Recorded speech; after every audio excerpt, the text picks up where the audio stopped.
guys ever heard of an ink blot test? You look at something and you say, this is what it is, so we're starting off with an ink blot test. What do you, those, I have a very warped, dry sense of humor, so, but that is just for you guys to take notes. I'll be having you do a few activities. Occasionally, I'll say something that you may want to write down. Nothing's going to be hopefully earth-shattering today, but what I do hope is that each one of you today take away a greater insight about your time management, what goes into your time management, and maybe a few ideas about how to make it better. Obviously, there's a uniqueness about leading a church.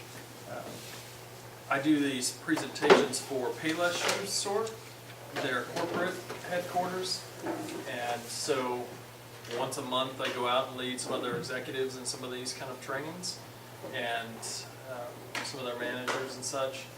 What would you say, one of the presentations, is this time management, what would you say the uniqueness of a pastor versus a business executive? What would you see as some of the time management uniquenesses between the two professions? We work primarily with volunteers. Primary volunteers, okay, good. Unlimited hours. Unlimited hours? Yeah. Unlimited hours, unlimited expectations? Right. Yeah. I think a lot of the time we have, though it doesn't feel like it, it's discretionary. Most of our time, we're deciding what we're going to do with it. It doesn't feel that way most of the time either, but it is probably true. I think that is a paradoxical thing of going, I feel like I have freedom in my schedule, but yet I've got 100, I have 50, I have 300 people telling me what to do with my time and how to use it, and all of them are my boss, rather than, just a clear chain of command that's drawing out those expectations to say, Monday you'll be at this meeting, then you'll do this, you'll get these done by this date. There are some uniquenesses. So in front of you, on your paper, I just want to start off with a brief exercise with you at your tables. I want you to write down 3 life-giving things in your time, life-giving things in your time, and 3 life-stealing things of your time. Life-giving, life-stealing. 3 of each, please. Like, this is an example of a life-giving thing for me. And a life-stealing thing for me is like the IRS annual 990 report for nonprofits that I'm getting in. I'm going to go through kind of just a general overview of time management strategies, and then we're going to come back to this. I want you guys to be thinking through those things that you wrote down on your list, to have those fresh in your mind so you're mindful of them as I'm going through some time management myths, expectations, and some practical tips. Have you guys ever heard anybody say if there was just more hours in the day? If there's just more hours in the day, I'd manage my time better. I'd be a better organized person if there was just more time. Have you ever heard anybody say that? We all have the same 168 hours a week available to us. And so obviously we can't make more, but when we're saying those kind of things, we're making ourselves believe something that's, 1, not possible, but 2, sets up unrealistic expectations, saying outside circumstances are impacting the way that we use our time rather than us having control of our time. Okay? Which gets into the second myth. My schedule is dictating my life. That's false.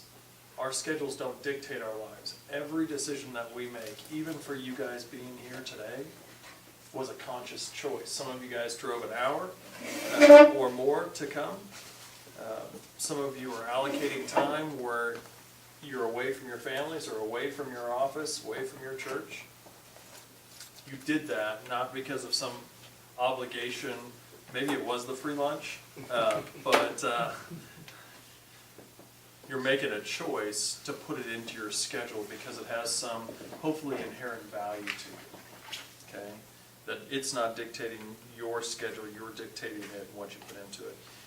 Next, if I really want to make it work, I can make it happen. How many of you have ever said that?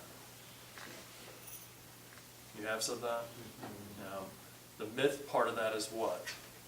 Aye. What's that? Aye. I. Absolutely. The I part is huge in that. I can make it happen. One of the things that we know is that there is always time to do God's will. There is always time to do God's will. There's not always time to do ours. And if we don't know the difference, we're probably going to end up chasing our tail a lot. Right? And it is crazy how we get that confused. And I'm going to get into basically getting to your best yes, what things to say no to, and all that a little bit later. And I'll just take this opportunity to say that I'm a bonehead, just like some of you are with your time management, that I've made mistakes. And so Richard kind of just laughs when I do these things because he knows that some of these areas that I struggle with. And so some of these things are more out of trial and error rather than me being an expert in. But hopefully you guys will be able to learn from some of my boneheadedness today. So,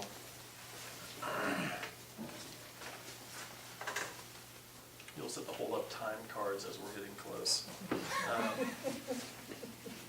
Where does my time go? A lot of us, things that can't wait, the tyranny of the urgent. You guys ever heard of that term, the tyranny of the urgent? That there's constantly a crisis, something that's demanding my time. What are some of those things that demand your time? Demand it. That's not rhetorical. No, I want to hear it. Member in crisis. A member in crisis. What else? Teenage daughter.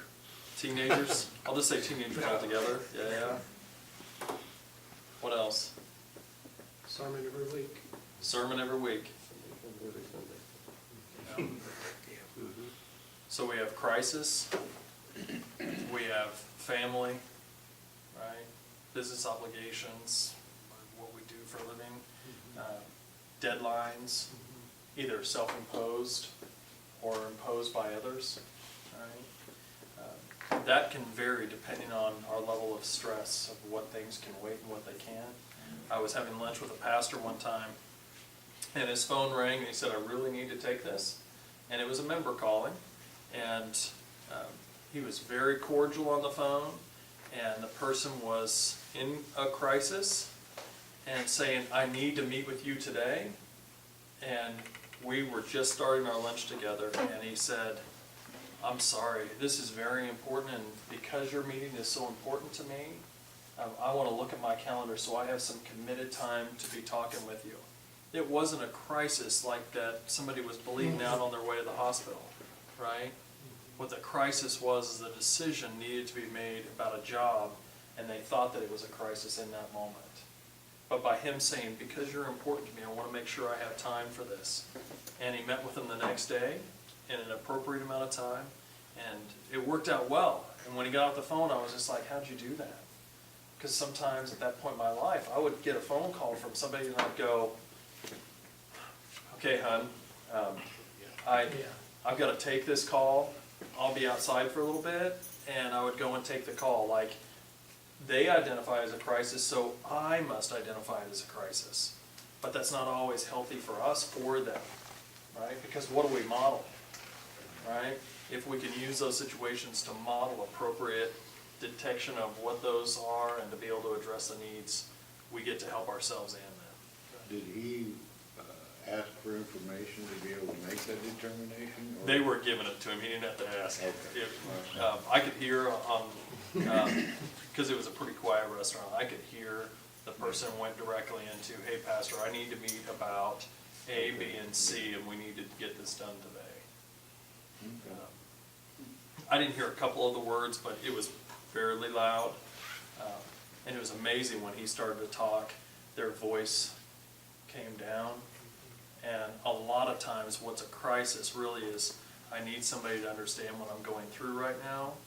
And please hear me. And if I'm heard and I know that it's going to be addressed, I can then start calming. And so he did that masterfully. Other things that can't wait, interruptions, meetings, calls, emails.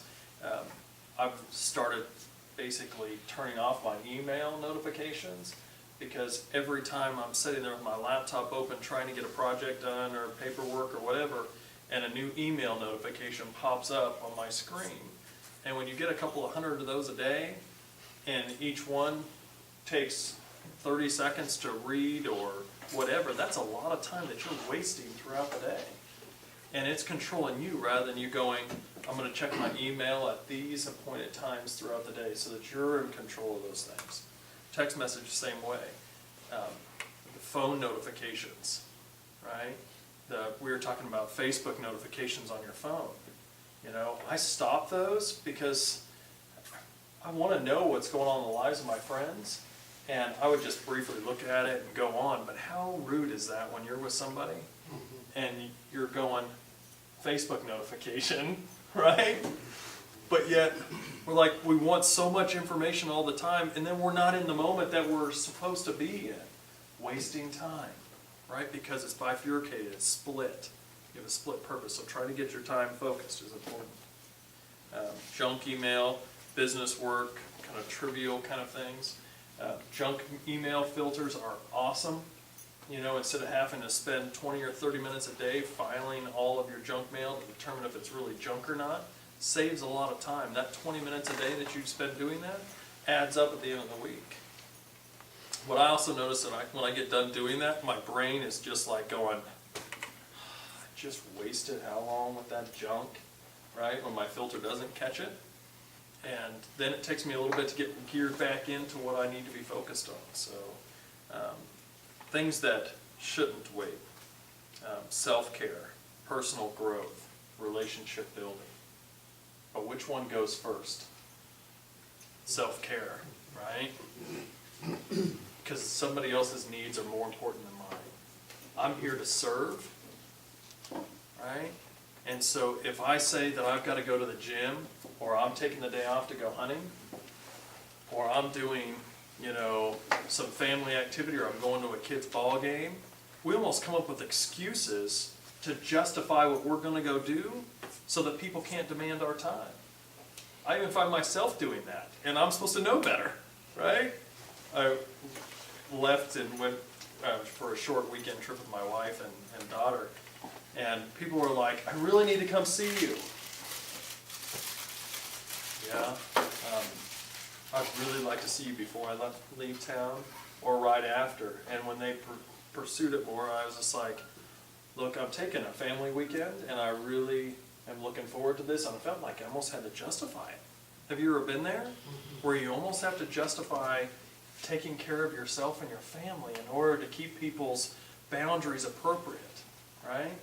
The day that I helped deliver my daughter, I'm exhausted, hadn't slept like in 30 some hours, standing in Walmart, and somebody who inconveniently had to cancel their appointment because of my child's birth said, I really need to speak with you, right in the middle of Walmart, right? My wife and brand new baby in there. They're going, it's really an emergency, I need to talk with you. I'm so exhausted, I have no response. I mean, I probably was like zombie mode. I'm like, my family, you know? Some people are not going to be able to see those things. And if we're not assertive with saying we have to take care of ourselves, some people will just keep driving to get your time, right? Even well-intentioned people. And if you're not doing that self-care, you're not modeling self-care for them, right? And I know that I talked at one of the annual meetings about pastoral self-care, that we're 60% more likely to be obese, to have heart disease, to have chronic, you know, health conditions, right? Because self-care is the first thing that goes for us.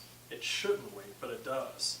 Relationship building. One pastor told me, he said, I don't have time to deepen some of those relationships that I know that benefit me. One, because I think it's selfish of me. And two, unless that meeting has purpose, I have too many other demands on my time. Right? So those beliefs that we tell ourselves are so valuable to find out, to stop tripping over them. Some of the barriers: difficulty prioritizing your time, inability to delegate tasks, can't say no, being perfectionistic, procrastination. That's another great one.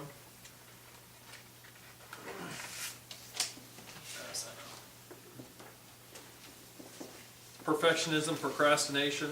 Some people say I'm just really focused in on what I'm doing, you know, and so that gives me a right to procrastinate or to be perfectionistic. Sometimes it's just our need to control, because everything else is out of control. We need to take time apart.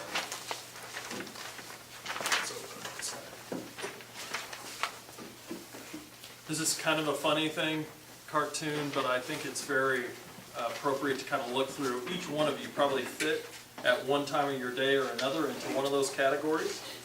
Just to look at that and to think through, you know, which one you guys fall into. And if you are one of the styles that's called cleaner, I want to see you after this so you can come into my office.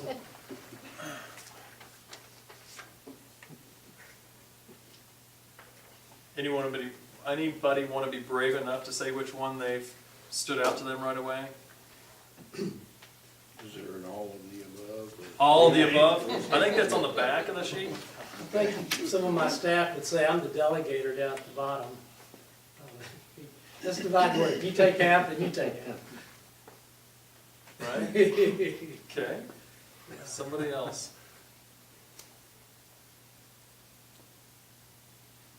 I do the sidetracker some. I'm a visionary, so I'll get a new idea and it has no application necessarily. It's just a big idea that probably won't happen. I'll camp out there for a while. Right. I am sometimes a cleaner, probably not in a directive style, because I clean crazy stuff when my brain's full, right? If you ever come by my office and I'm cleaning the coffee pots, right? And the Bun coffee maker, you know, on the underneath side of that thing where it filters out, when my brain is full and I'm procrastinating doing something like the annual 990 IRS form, you'll find me cleaning that stinking thing, right? I mean, probably not the best use of my time, the executive director, cleaning the coffee pot, right? But we all have the things that detract us. And those things, if we don't know what we do, that's just one of the barriers to effective time management. Because once you know why you do those things, you identify the patterns. Yeah, can I say something? I think one of the things that is specific to our profession is the spiritual aspect of it, where what you're talking about is like we believe some lies. Like one is, if I'm doing God's work, He'll take care of my health. If I'm doing God's work, He'll take care of my family. If I'm doing God's work, He's going to take care of my finances. I mean, those kinds of things. And I think because of the spiritual aspect, that's another hurdle in time management, because I think we can buy into those lies that sound really good, but just not true. I thought it was just living by faith, but Yeah, yeah. No, it's my neck, actually. Oh, I'm sorry. No, that's perfect. Because that is huge with the things that we tell ourselves about, you know, our faith, saying that. Yeah. And we just run it right through, and as long as we believe that, other people will affirm that in us. Because who's going to argue that God's going to take care of you? Yeah. Right? They'll affirm that and put more on you. Right? Whether it's your health or whatever. You know, Ephesians, you know, is an interesting thing that goes right along with this. It says, be very careful then how you live, not as unwise but wise, making the most of every opportunity, because the days are evil. Therefore do not be foolish, but understand what the Lord's will is. Right? Again, going back to that, you always have time for the Lord's will, but if you have not taken care of your vessel, if you have not taken care of your personal health, all of that can go away pretty stinking quickly. Right? It can go away pretty quickly. So that's Ephesians 5:15, if you want to look at that.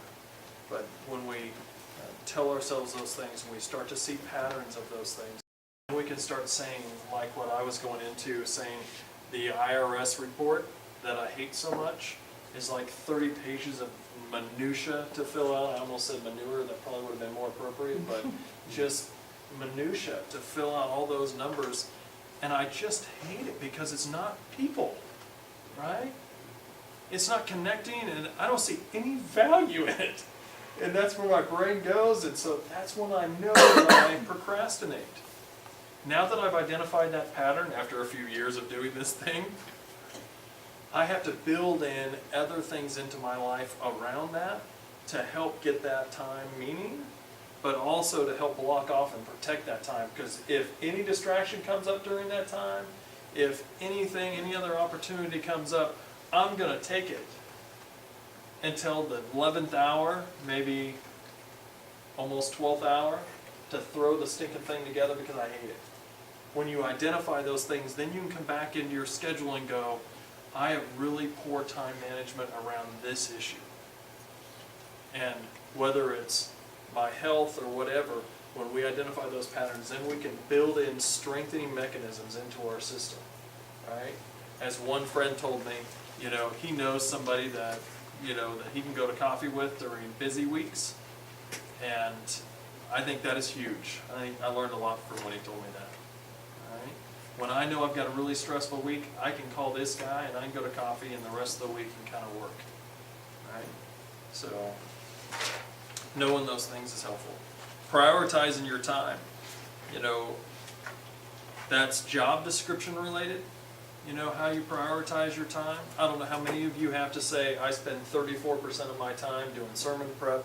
I do 20% of the time with staff management. I don't know how you guys organize your time. I doubt that it's that broken down, right? Some pastors I've talked to, it is. That's the expectation. All right? But if you know what those expectations are part of your job allocation and how much time you're supposed to be devoting to different projects, it's huge. One pastor said, at the end of the day, I feel like I've wasted the day. I'm like, there's a lot of beliefs in there saying I've wasted my day. Time has gotten away, and I'm not prioritizing my time, and maybe I could have had 2 different meetings with 2 different people and got better outcome for the day. So I had him start journaling. And just to say, here I'm calendaring my time, and calendaring my time, I can get at least validation, because I'm saying, here I'm praying over my schedule, I'm setting that into my schedule, and so therefore those meetings aren't a waste of time. They're going to serve a purpose. Regardless of what comes of those things, whether it's at the end of the day or at the end of the year and you see some fruit from those meetings, you say, my schedule has been prayed over. My schedule is ordained by the Father. It's not happenstance. It's not just, by guess and by golly. And if something does happen that's outside of that schedule, doesn't mean that you can't be adaptable and flexible to get into that, but you need to be able to say, okay, I'm doing okay. I'm doing what I was called to do today. Does anybody else ever struggle with that, going, did I do what I needed to do today? Did I use my time best for the Father today? I know I don't spend a whole lot of time in that thought process because my supervisor at the time getting my clinical degree kind of pounded me on that issue, a positive self-talk and be able to walk through that, but it took me a little bit to get out of that, right? In order to decide what deserves your time, you need to identify your personal goals in each of your many different roles, right? What deserves your time is going to be based on how you look at your goals, right? And I know some of you that may sound like a weird concept because I think there's 3 different kinds of thinkers when we think about time management and goal setting. We have those people that think about past and they live in the memories. The things that went well and the things that went poorly. And that's where their mind kind of gets consumed by. The present person focuses on the tyranny of the urgent. I can't think about next month or next quarter because I'm stuck right now. I got to figure out how to get 10 volunteers to help with this program this week. I've got to find out how to get, so-and-so at the shut-in, ceremony, something happens, I've got to make sure that they get served, right? That tyranny in the present, that we get really focused in on that present fact, right? And then we have that future, and you said the visionary part. This future visionary sometimes loses the value of looking at the past, loses the value of the present, for the expense of the future, right? That person that, and I know him, Jim, well enough that that's not him, but that some visionaries get so stuck looking out a year, 2, 3 years from now, that what happens when they try to lead staff? They're disconnected, right? Disconnected from the people that they say they're serving, right? And there is great value in looking out ahead. But if your goals are going, I'm 5 years out, and now, man, that's a huge goal, how the heck do I get there, right? And that's all in your head, and then you've got to bring everybody else along.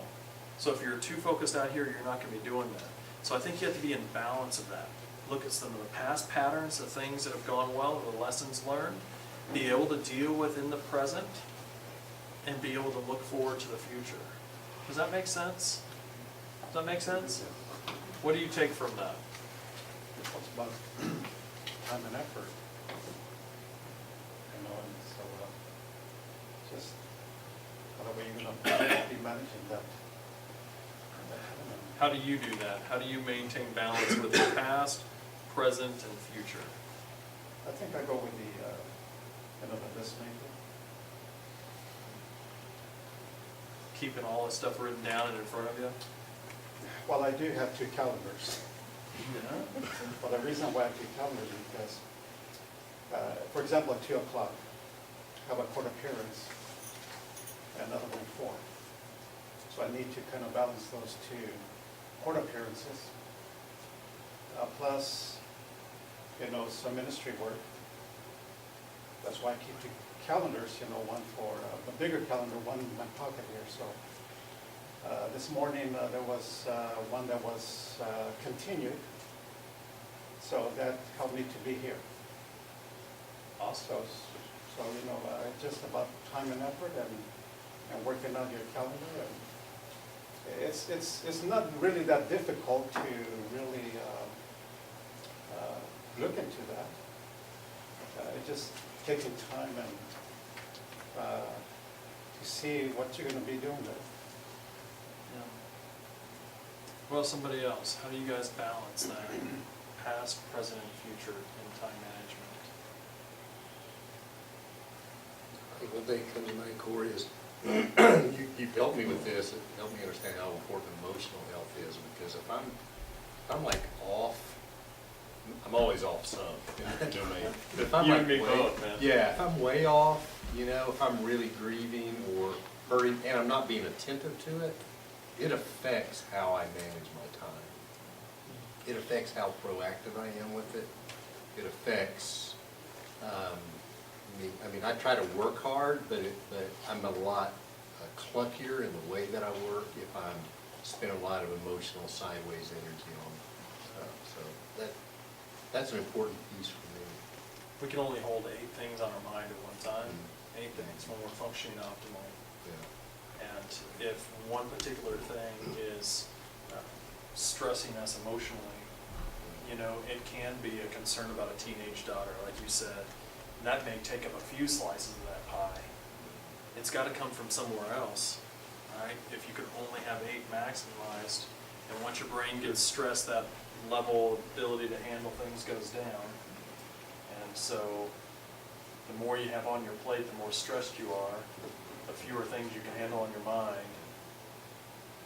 And those few things are going to get less energy because there's less capacity. Yeah, it really affects my capacity to be proactive with my time. If I'm not healthy, I will constantly feel myself like catching up. So when you do, say, a list or a calendar and list, to-do list and a calendar, you're saying you can't let emotions play a part of that. You just gotta be logical with my to-do list, the date due and calendar and No, stuff. I wouldn't say it that way. I would just say that if I'm not being attentive to soul care and my own emotional well-being, then the way I'm managing my calendar is often like, I'm already at a deficit, and so I'm So you're kind of, saying you gotta be in the right state of mind before you plan your calendar? yeah, it helps, at least kind of stable. Like for instance, Monday, I'm full-time in my role right now, and I usually take Mondays off. But if I'm like just kind of living in crisis management, I won't really take the day off, you know? I'll slop around and give some attention to this, and then before you know it, it's 2 or 3 o'clock in the afternoon. It's like, well, I guess I'll take off a couple hours now, and then I'll really didn't get to planning my week very effectively, so that's, So, I don't know if that's, anybody else ever deals with that yeah, kind of pattern, but. I hope each one of us take that into consideration, you know, the emotional health, being emotionally and spiritually healthy. That's the only way we're gonna be able to hear what His will is for our week. And if you start off in the hole because of an emotional or spiritual longing, you are gonna play catch up, and other things that would really would have been optimal fulfillment for your week aren't gonna be able to happen. I think kind of what you say addresses something that's a problem that I have, and that is being off in your mind. Because I may not be in the office, I may be at home, or I may be with my wife or somewhere, but I'm not off in my mind. And I think that is, I don't know where that comes into it, but I just know that if I can be off, if I'm always on duty, then I get duller and duller and duller. And if I have some time where I'm genuinely away and some life-giving things, not ministry life-giving things, other kind of life-giving things, the hunting, the fishing, the bird watching or collecting stamps or whatever you do, something that takes your mind out of that solving church problems all the time to where you do so. When I come back to them, and probably the days on Monday when you take time off, when you come back on Tuesday, don't you feel more Yeah, if I've really engaged taken it and, off, yeah. and kind of ready for the week? And Yeah. so, I think we have to have rituals Yeah. for balancing home and work life, to be able to say, this is the end and this is the beginning. yeah, Because if our whole identity is us as the church leader, yeah. there's not gonna be any start and stop. It's gonna be that throughout. If you don't give yourself permission to be more than just your leadership role, you're gonna be less than God's best. And I think it is that rigid of having some point that's a finish line. That this is when I finish my week, I'm gonna take a break, and then I'm gonna start my week again. And not that emergencies won't crop in, because they will, but, and my wife would say I'm talking about this, but I'm not good at it. But I know in my head I need to do this, I need to have a finish line. You know, I mean, I take Fridays off, and so I tell my wife, I try to say on Thursday night, well, this is my Friday night, my week is done, I'm over, it's, you know, and, But if we have some rituals to help mark that, yeah. whether it's a routine that you do right before you leave the office, I have routines, sometimes it's just throwing everything in a pile and jetting, but when I'm organized in my mind, I have a ritual that I go through before I leave, which includes shutting down my computer, you know, includes filing some of the paperwork. And if you've ever been in my office, it is a wreck on my desk. It looks like Hiroshima, and not a role model desk for sure, but the important paperwork gets filed at the end of every day, you know, and some of those kind of things. I get very systematic trying to get my brain to go, I am now moving into husband and father role, so that I can clearly delineate those two distinct different roles, and to keep my identity being from I am the senior pastor, I am the leader, right? That is not your identity, that's your role, okay? And I know that's hard for very many. If you have trouble saying no, here's a few questions to ask. Am I a people pleaser? Do I want other people to like me, so I say yes? I'm a recovering people pleaser, right? I know my name's Corey, and I'm a recovering people pleaser, right?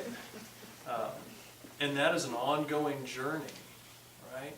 Because when I got into this, I wanted to serve so desperately, and all the right intentions and all that stuff that you guys could all echo, that I didn't say no, right? And I started to investigate, why is it that I won't say no to taking just one more patient? Why is that? When I was doing my internship, I was seeing people up through 6 o'clock on a Saturday, right? because I wanted to serve. And dadgummit, that's the right thing to do, right?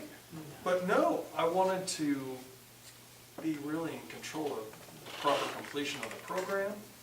And I wanted to say, if these people know that I do good work, they're gonna keep referring to me, and they're gonna keep believing in the work that's being done. And so I will not say no. I'm just gonna do it and serve them well. Because what if that one more person at the end of the day really needed to see me, and I was the one that said no? Right? Those are the thoughts that went through my head as an intern, Yeah. right? And I hope that you guys open up your minds too to think, how do you do that? What does that people-pleasing look like for you? I'm just, maybe I'm too vulnerable in this role, but, you know, when we are people-pleasers, there is a deep belief that comes in there. I get my value from other people who like me. I get my value from other people who affirm my use of my time, or whatever that belief is that you tell yourself. All right? Think through that just a second as we go through this. I just want you to think, and if you need to write something down, do it.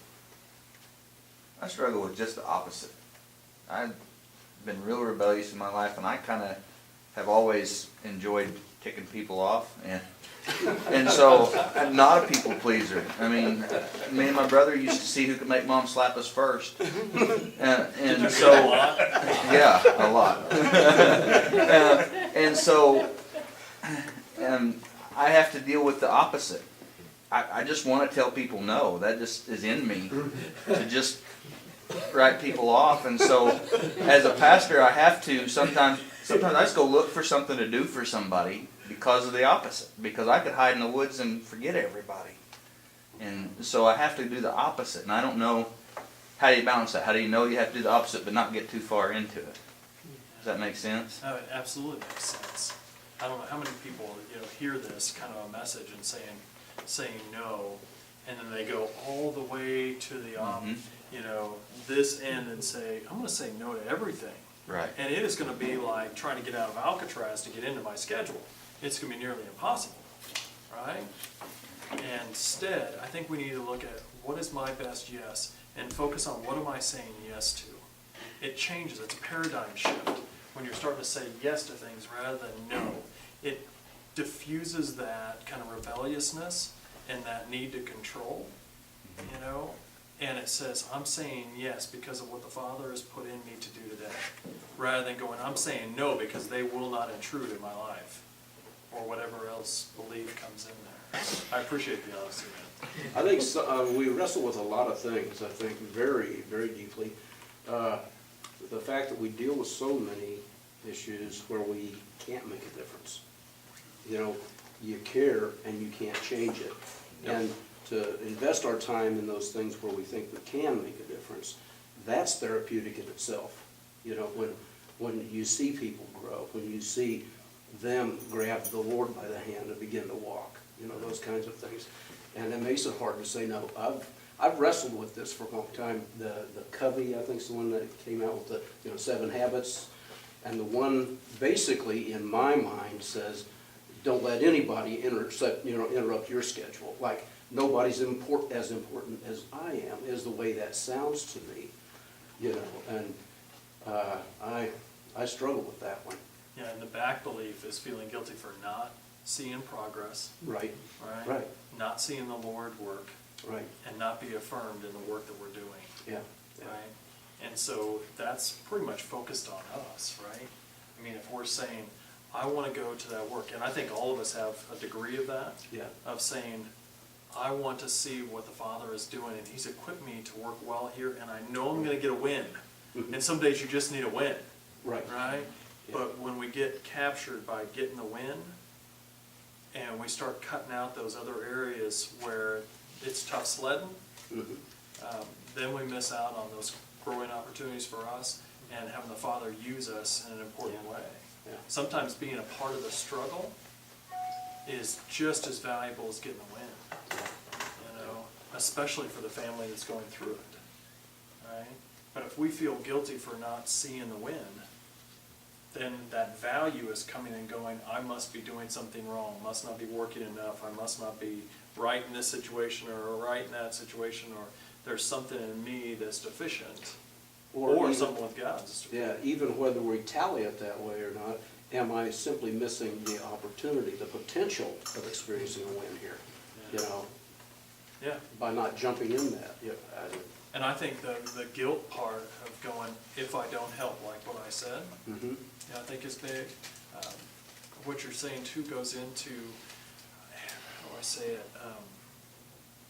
There is no starting and stopping in our lives. Right. Like clearly delineated work of saying, I've met you, I'm bringing you to Christ, you're across the river, you've been baptized, and you're plugged into a ministry. All right, I'm done. No, it doesn't happen that way. It just started. Yes, Right, it just started. And there's a whole other community waiting to be in that same role. Mhm. And so it's not like, you know, a pastor friend of mine told me that he loves going and doing little home remodeling stuff for people because he gets a start and a stop. If he hangs sheetrock up, that sheetrock is put up and there's a start and stop time. He gets to help somebody, and there is a beginning and an ending. There's not in ministry. But when you can tally up some of the things, here is what I have contributed, here is what my part was, and I did it, and I did it to the best of my ability, and I can rest well knowing that I've done my contribution well, you know, rather than needing the direct, you know, starting and stop times. Does that make sense?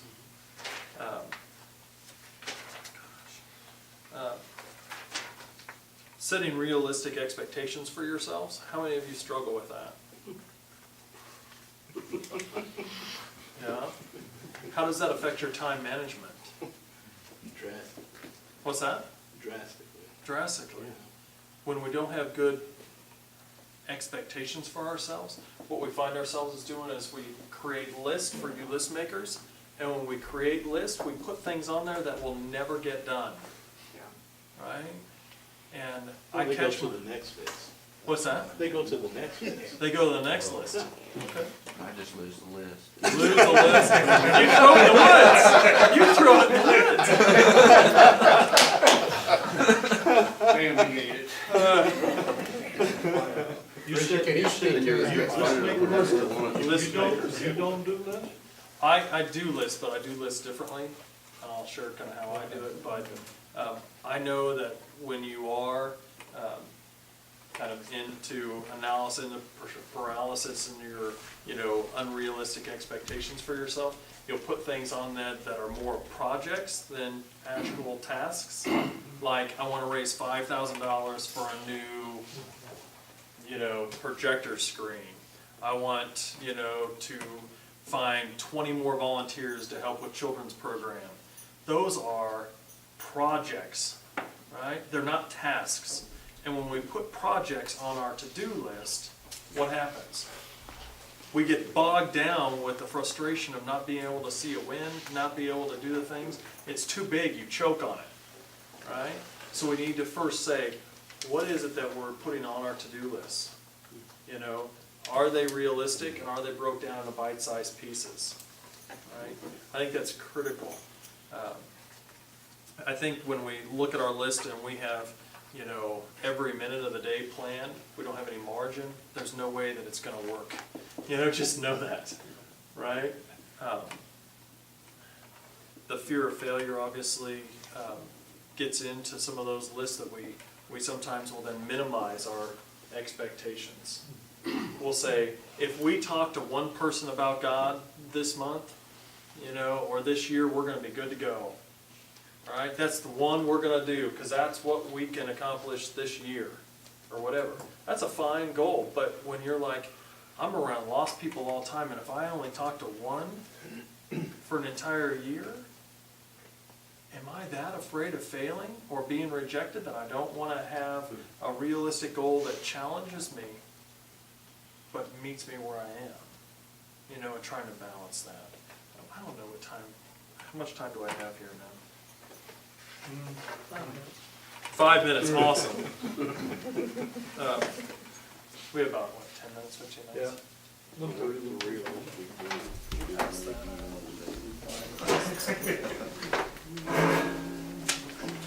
We're on time schedule, we got the list. Yeah. What I'm passing out is from Bill Hybels. I love, he was flying on an airplane back from Singapore, and he's like, kind of overwhelmed with just the weightiness of what he had just gone through, but also the global reach of Willow Creek. And he's like, this is all far too overwhelming. And so he said, I've got to find a way to really organize my time and abilities, all that kind of stuff. And this is what he said. He goes by a 6x6 list. Okay? And the 6x6 list is the white page. And those are the 6 greatest contributions that you can make to your ministry over the next 6 weeks. 6 greatest contributions over the next 6 weeks. This is how my brain kind of functions. As scary as it, cloudy as it gets sometimes, I need to see a big picture. I need to see, what is out there beyond just this week. Because if not, it's just going to be that crisis cycle, and I'm not good with that. I mean, I don't mind crisis, but I'm not good when I haven't planned out more than a week, because I want to at least have a skeletal structure to function from. And when I know that here are the 6 things that I need to be working on for the ministry during the next 6 weeks, it gives me 6 projects that I need to be investing my time and mental energies to. Okay? Then I break them down into, you'll see those objectives. And I put it down as needs, and I have a priority list, so I have the priority 1, 2, 3, 4, 5, 6. He doesn't do that. He does a 3x5 index card and just writes it on there. But this is how, again, just how I do it, not how you have to do it. And so I put the priority, I have to get the 990 done, whatever, and then I go based on that. And then the needs, that's where you can look at saying, I have to have my office manager run the reports to give me the yearly numbers. What do I need to gather in order to complete the priority? To complete the project, what do I need?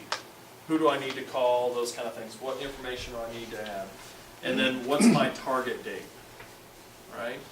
Some of these things you'll go, man, that's still too big. I want to raise the $5,000 for the program. How do I do this? Well, in your needs, you can say, okay, I need to be able to have a planning meeting. I need to organize the committee during the next 6 weeks, and you can break it down even into those kind of chunks. But that's just how my brain functions and how I do lists.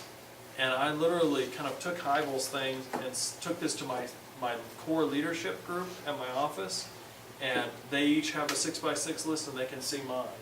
And so then I can delegate, and the way that I choose to do it is I delegate 3 tasks on their list. The 6 of their 6, I give them 3 as their boss, and they get to pick 3. Right? That way there's ownership, but also they're the boots on the ground. They know their position better than I do. And so I'm going to ask them to invest, to give their ideas about what they need to be accomplishing over the next 6 weeks. Does that make sense? Make sense? So if my board of directors ever says, so what are you up to these days? I have a folder and I have a 6x6 list, and I can say, here's what I'm working on right now. Here's kind of what's up. Does that make sense? How does that fit with your guys' work?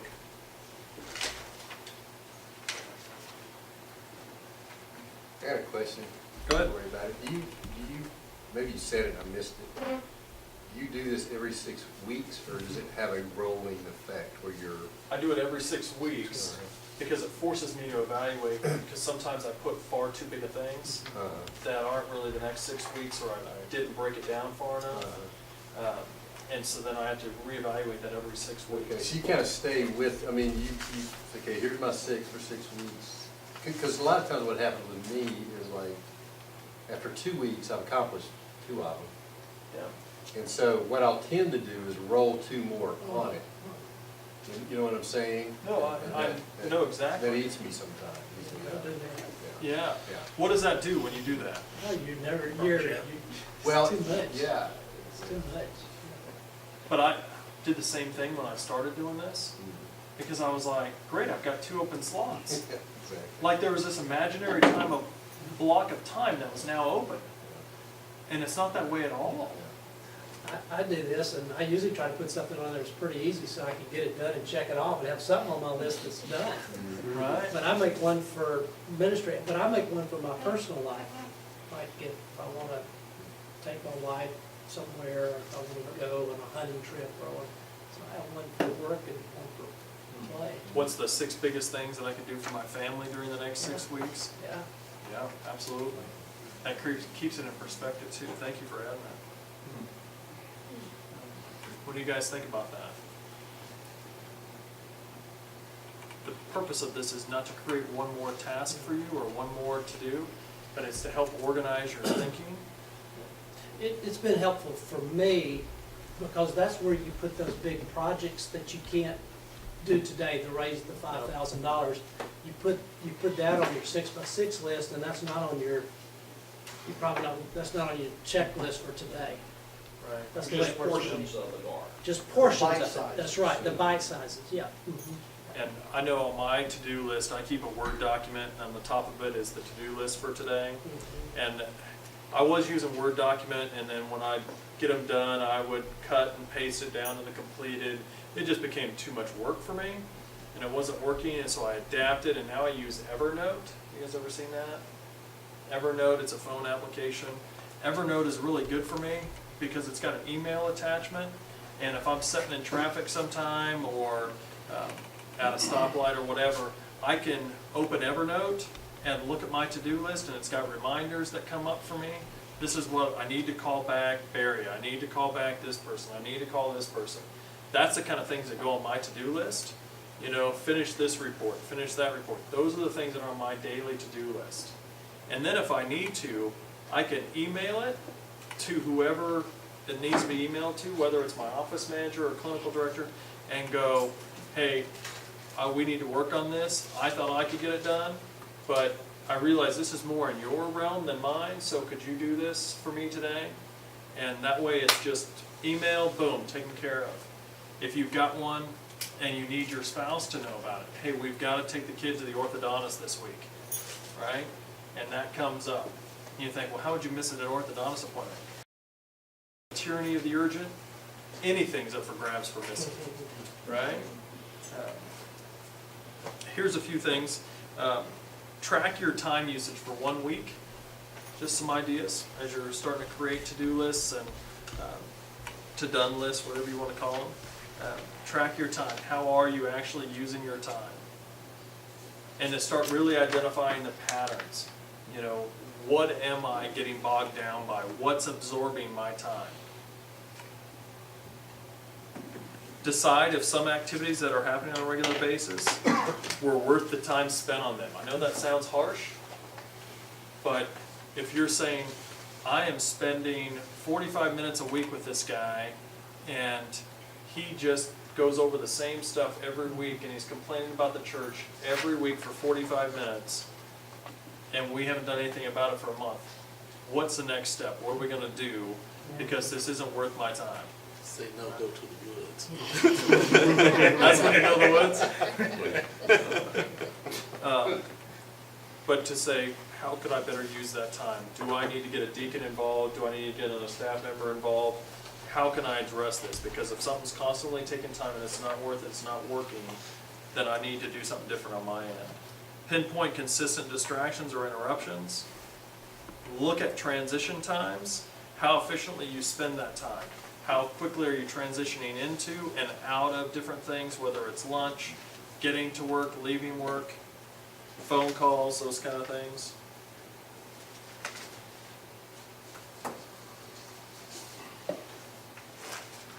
Be flexible, guys. If something doesn't work right away, change the way that you do it. Quote from a lady, I don't know who she is, but she just said, time flies, but you're the pilot. All right? And so be looking at how you are piloting your time this week. I know this was like a speed race here, but questions, comments, just from this big time together. I'm bivocational. How do you see this working with bivocational? Balancing the time, this is even more important, because if you can look at the roles that you have, and you say, these are the expectations that I have been given to me, and that also I have for myself in each individual role, huge. Same kind of principles apply, it's just, there's Even more another critical. level, Yeah. more of a deeper layer, I guess, of a need for this. How to identify my time and transition my time. Could you have an individual list for each individual category, like ministry, family? You could, if that works for you. Bivocational, Yeah, if that works for you, absolutely. And if my work needs this, my ministry needs this, my family needs this, that's fine. You know, whatever works for you to get that organized and maximized, right? And it's okay, I keep talking about maximizing, but it's okay to build in time for your care. You guys built in this time today, so it's not impossible to get time, right? And if you guys can plan time to be somewhere, just to take care of you, it's not free time. God paid for all of your time, right? So you don't have free time. Let's stop that notion. You don't have any free time. You have unscheduled time, and you have scheduled self-care time, but you don't have free time. All right? Does that make sense? All right. If you have other questions, give me an email, shoot me an email. It's the quickest way. At Corey@counselingtopeka.com. Other thoughts before I jet? I think the fear of being honest, Fear of being honest. yes, you know, that, for example, by vocation, you know, how can I come across, you know, with the people, how do you feel about me, or, If I can't do it all, or yes. taking a realistic self-assessment, guys, is huge. But I guess if you guys run up against that fear, who do you guys go to? Who do you turn to? Do you open yourselves up to go to one of your colleagues, to a close friend, and say, I'm overwhelmed in this, and I don't know that I'm hitting the mark, can I run this past you? Do you guys open yourselves up like that to others? Do you have people that you can go to and do that? Well, we've gone to Denny's restaurant a Yeah. couple of times. No? And so, you know, appreciate Richard, you know, that he takes time to, you know, we meet at Denny's, you know, 3 times. Yeah? But it's, I guess, you know, it's not that easy to really be open, unless you really have that confidence, that trust. Yeah, I just preached this last weekend on marriage and taking care of your family. And one of the last times that I did this, I blew it pretty bad with my wife. And I told the entire 1,500 people that I preached to about how bad I blew it. And it was a mixed response, right? And I won't go into that whole story, but, you know, I blew it, knew that I blew it, fixed it, and worked on. But I love the idea that we all suck equally. Right? We all do. Absolutely. And that's what Good Friday is all about. Right? And that you can go into a room and know that nobody else in that room is any higher or any lower than you are. And if you expose those weaknesses in you and they turn it, I think you should pick 2 or 3 close people. And pastors, I know that you have to have a very tight circle. I get that. But have those people that if they don't respond appropriately to that vulnerability, you need to excommunicate them. They need to get out of your circle, right? Because you ought to be able to be vulnerable, because if they think they're higher than you, or if you're placing them higher than you, then there's a problem. Does that make sense? So, thanks, guys.